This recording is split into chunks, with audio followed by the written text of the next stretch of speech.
Coming up on Fulton Today, bad guys beware. Quicker and more efficient crime-fighting technology is making its way to the police department. We'll explain. And a community comes together to raise awareness for men and women in transition. That and more starts right now on Fulton Today.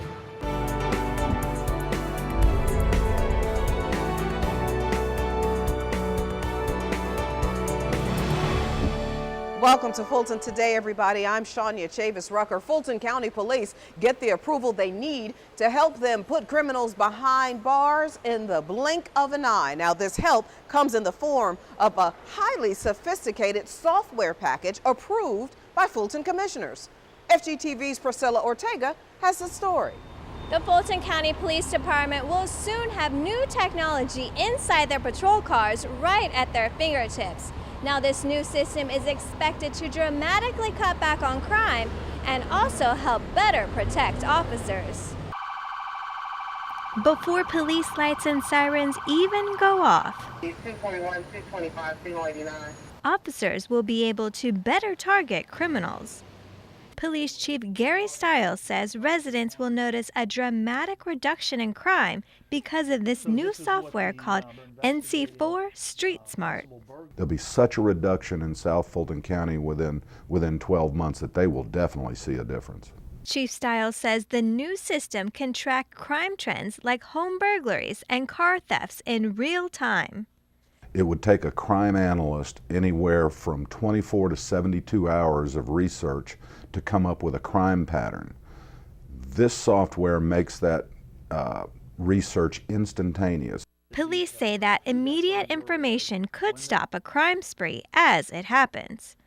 The system can also alert an officer about potential danger before they get out of their patrol car. It's also a great officer safety tool because we're able to flag houses where officers have had trouble before, whether it's from people intoxicated or violent, or whether there are people with mental illnesses. The technology gathers data from multiple sources, including the Fulton County Jail, so officers will be able to immediately know when somebody has been released. The police department is now working on a timeline for when the software will be installed. Chief Stiles says the system has already been proven to be successful in about 35 other major jurisdictions across the nation. Reporting from downtown Atlanta, I'm Priscilla Ortega for FGTV. Thank you very much, Priscilla. Well, it is official. There are 3 new judges in magistrate court. Swear that I will duly and faithfully. Probate Judge Pinky Toomer administered the oaths at the swearing-in ceremony at the Fulton County Courthouse. The Honorable Angela Chadwick, Alexandra Manning, and Quentin G. Washington will now serve as part-time judges for the court. I'm looking forward to being a part of the justice system that I've not been a part of before, and to learning things that I've not experienced so much before. I've been a lawyer for 23 or more years, so I've had a lot of experiences, but I'm looking forward to some new experiences. Magistrate Court handles both criminal and civil matters. Fulton inmates welcome visitors from the north to give them exposure to, of all things, the digital age. FGTV's FELECIA Church explains. Yeah, I think it's a phenomenal thing. It's amazing to me that we actually have access to this, but I'm very grateful. Jail commanders from the Davidson County Sheriff's Office in Nashville, Tennessee, paid a visit to the Fulton County Jail to look at the tablets being used by inmates. Mostly, though, what I enjoy about it is listening to the music, which allows you to kind of escape from here, and I guess imagine it probably also allows them to encourages us to act better, make sure that if there's any problems, that they can have control and leverage over us. Last year, the DCSO expressed an interest in implementing a similar program at its Nashville facility. I learned that technology can be a great management tool. I mean, I love technology. I'm probably from the school of thought, why would inmates need technology? But there's so much added value to bringing it into the institution. I was just really impressed with what I saw today. Well, we're about to add the technology in Nashville. Coming away from Fulton County, we have so many more questions. We can now ask informed questions, so we're we're just so impressed. There's so much we did not know before we came here, and now we're going to go back like powerhouses. We have tons of questions. The tablets, which have no internet access and are paid for by the inmate's family on a monthly basis, offer the inmate educational information as well as a way to calm and control behavioral concerns. Reporting for FGTV, I'm Felecia Church. Thank you very much, Felecia. Well, the race is on to bring awareness about Fulton's recidivism rate. A lot of people don't understand the magnitude of recidivism on our society. A hot and muggy Saturday morning did not stop runners and walkers from taking part in the Cascade United Methodist Church Recidivism Awareness 5K Fun Run and Walk at Atlanta Memorial Park. As a part of the church's Restoring Hope ministry, the goal was to shine a light on recidivism and the issues it causes locally and nationally. Statistically, if you look at it, I think 3 or 4 out of every 10 prisoners that are released find themselves back into prison, because it is not only detrimental to our society, it is also detrimental to us, a taxpayer. Men and women who placed first, second, and third were given awards at the end. All of the proceeds raised went to the Restoring Hope Scholarship Fund. Fulton commissioners addressed the T-SPLOST issue in a special call meeting. On the motion to approve, that passes 5 yeas, 0 nays. The board authorized a 0.75% sales and use tax for Fulton County outside the city of Atlanta and a 0.40% sales and use tax for the city of Atlanta. The funds generated through the special local option sales tax would be used solely for transportation projects. We've long known that transportation and infrastructure is one of our major challenges in Fulton County and in our region. And our job as elected officials is to offer solutions, but ultimately the taxpayers must make the decision on whether or not they want to pay for the solution that's offered. So I'm in support of allowing the voters to do just that. Regardless of how people feel about taxes or raising taxes or not raising taxes, I think it's always terribly appropriate to have the voters decide whether they want to be taxed, and that's what this does. So the sales tax increase does have in unincorporated South Fulton the effect, if it passes, of residents of unincorporated Fulton County paying for same projects that they have paid for over the years, paying for them again. But we believe that the decision regarding this matter should be that of the voters, and this board has not taken a formal position with respect to the decision of people with respect to a sales tax increase for unincorporated Fulton County, and certainly not for another jurisdiction. Again, voters will ultimately decide during the November 8th election if the transportation special local option sales tax will be approved. To see the full project list, you can visit the county's website. And still to come, a historic Fulton County Library reopens its doors in grand style. It's a part of our district by district coverage next.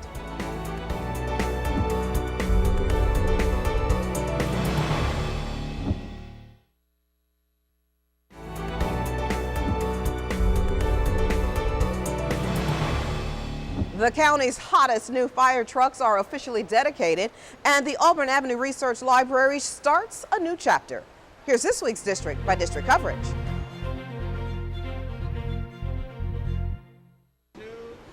Chairman John Eves took part in a ribbon-cutting ceremony celebrating the grand reopening of the Auburn Avenue Research Library on African American culture and history. Once I got out of my car and saw the new building, I was just overwhelmed. And it's on Sweet Auburn. I just love it. It is absolutely wonderful. I can see tax dollars went to good work. Thank you so much. The 56,000 square foot library renovation, along with the addition of a 240-seat auditorium, gift shop, and cafe, took 2 years and $20 million to complete. I mean, this is really, really good. I'm really proud of you. Thank you, Fulton County. And as a city councilman for the heart of the district, heart of the city, Auburn Avenue corridor is rising.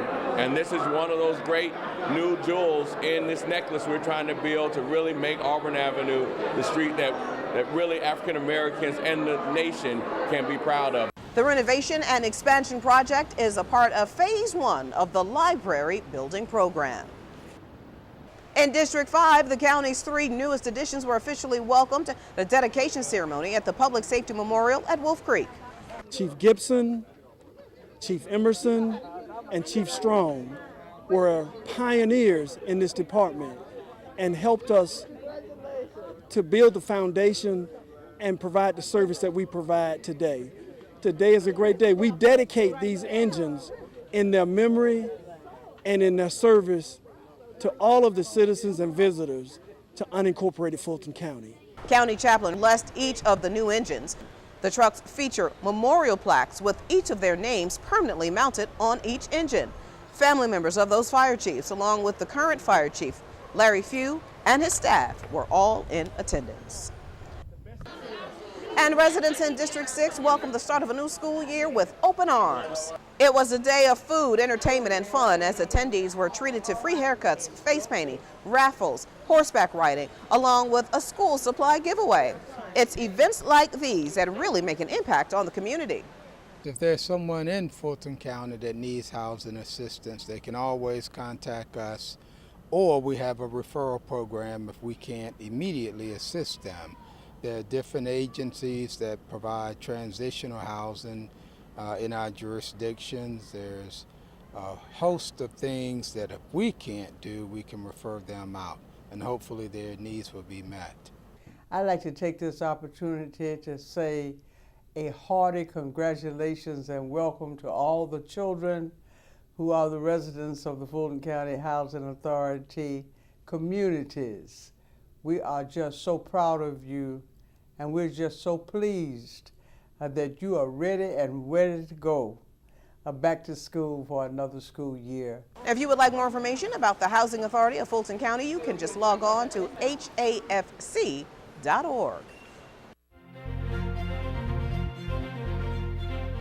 And when we come back, seniors learn the tricks of cooking healthy and delicious meals. We'll take you there.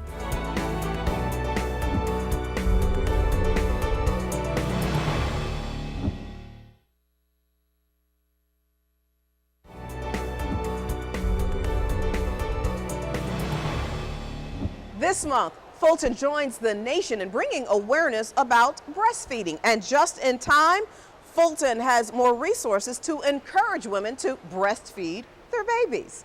FGTV's LYN VAUGHN has the story. The rewards are numerous. Both mother and baby reap the benefits of breastfeeding. We always hear about the breastfeeding benefits to the infant: decreased risk of infectious diseases, decreased risk of ear infections, diarrhea, an overall healthier baby. But in terms of the moms who have breastfed are also at a lower risk of developing breast and ovarian cancers. The new breastfeeding coordinator in the county's WIC, that's Women, Infants, and Children's program, is developing breastfeeding goals for the program. These guidelines encourage mothers to breastfeed and to do so for longer periods of time. We are having a lot of changes at Fulton County WIC, and we're really excited that we're expanding our program. Our main focus is to reach our moms in Fulton County and moms to be that maybe haven't made a choice on whether or not they want to breastfeed their baby. One way WIC is inspiring moms to breastfeed is through the Peer Counselor program. All breastfeeding peer counselors have been in the same situation as WIC clients. Our peer counselors are moms just like our participants. They have breastfed infants and they know what obstacles and struggles moms face on a day-to-day basis. I was on the WIC program. I breastfed 2 of my 4 children, and when the job was posted, I applied for it. To learn more about the WIC breastfeeding programs, go to the website you see on your screen. Reporting for FGTV, I'm LYN VAUGHN. Seniors learn all about carbohydrates in a cooking class especially for them. Seniors are taking part in a 6-week course designed to educate them on healthy eating. The instructor is hosting the class at the Dorothy C. Benson Senior Multipurpose Facility. Now, the chef teaches them how to prepare healthy and delicious meals using just basic food items. This time, the class made Brussels sprouts and learned about which carbs are good for you. Looking at each of the groups of food where we generally find our basic things we eat, like carbohydrate foods, protein foods, fats, and things of that nature, and how they can work in the overall context of a healthy diet. The nutrition classes focuses on nutrition basics and always makes a side dish or an entree. These classes run until the end of the month. To get more information, just call the Star Line at 404-613-6000. The Health and Wellness team is teaching the next generation of medical professionals. The Board of Commissioners approved an agreement that allows students to get experience at county health facilities. Now, this agreement will provide college students with real-life practice in public health. Morehouse School of Medicine and Mercer University are just a couple of the schools to participate. Fulton County presents an incredible opportunity to get exposed to all different aspects of public health for these and preventive medicine for these students. So I'm actually looking forward to the opportunity to work with students again. The agreement is one of the many ways the Health and Wellness Department is helping to train the next generation of healthcare workers. Now, last month, dozens of students listened to a panel discussion led by the county health leaders and then toured the Adamsville Health Center. And up next on Fulton Today, details on how you can fall into the world of art and culture. Stay with us.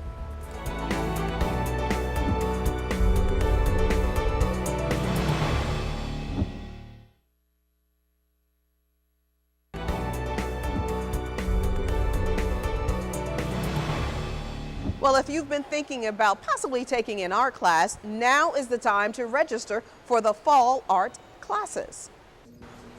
The Arts and Culture Department has classes for teens, adults, seniors, and even the little ones.